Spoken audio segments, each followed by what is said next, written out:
ಕುಡಿಯೋದು ಬಿಟ್ಟು ನಗರಕ್ಕೆ ಎಂಟ್ರಿ ಕೊಟ್ಟ ಕುರಿಗಳು.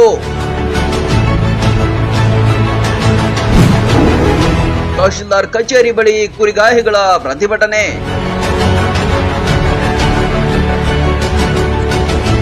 ನಗರದ ತುಂಬಾ ಕುರಿಗಳದ್ದೇ ಹಾವಳಿ. ತಹಶೀಲ್ದಾರ್ ಕಚೇರಿಗೆ ನುಗ್ಗಲೆತ್ನಿಸಿದ ಕುರಿಗಾಹಿಗಳು. ಕುರಿಗಳನ್ನ ನಿಯಂತ್ರಿಸಲು ಹರಸಾಹಸ ಪಟ್ಟ ಪೊಲೀಸರು.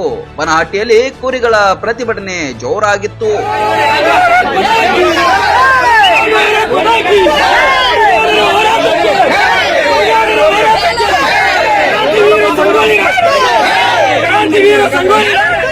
ಕುರಿಗಾಹಿಗಳ ಹಿತರಕ್ಷಣಾ ಕಾಯ್ದೆ ತರುವಂತೆ ಕುರಿಗಾಹಿಗಳು ಬನಹಟ್ಟಿಯಲ್ಲಿ ಪ್ರತಿಭಟನೆಗಿಳಿದಿದ್ರು.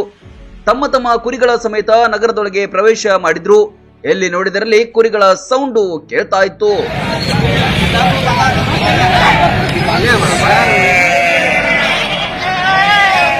ನೂರಾರು ಕುರಿಗಳನ್ನ ತಹಶೀಲ್ದಾರ್ ಕಚೇರಿ ಒಳಗೆ ನುಗ್ಗಿಸಲು ಯತ್ನಿಸಿದ್ರು. ಆಕ್ರೋಶ ಭರಿತ ಪ್ರತಿಭಟನಾಕಾರರು ಮತ್ತು ಕುರಿಗಳನ್ನ ಗೇಟ್ನಲ್ಲೇ ಪೊಲೀಸರು ತಡೆ ಹಿಡಿದ್ರು. ಈ ವೇಳೆ ಪೊಲೀಸರು ಮತ್ತು ಕುರಿಗಾಹಿಗಳ ನಡುವೆ ಮಾತಿನ ಚಕಮಕಿ ನಡೆಯಿತು.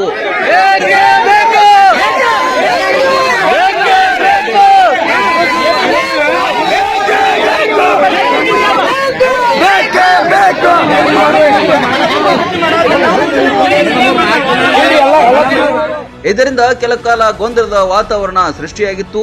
ನಂತರ ತಹಶೀಲ್ದಾರ್ ಕಚೇರಿ ಆವರಣದಲ್ಲಿ ಪ್ರತಿಭಟನೆ ಮಾಡಿದ ಕುರಿಗಾಹಿಗಳು ತಹಶೀಲ್ದಾರ್ ಮೂಲಕ ಸಿಎಂ ಸಿದ್ದರಾಮಯ್ಯ ಅವರಿಗೆ ಮನವಿ ಸಲ್ಲಿಸಿದ್ರು.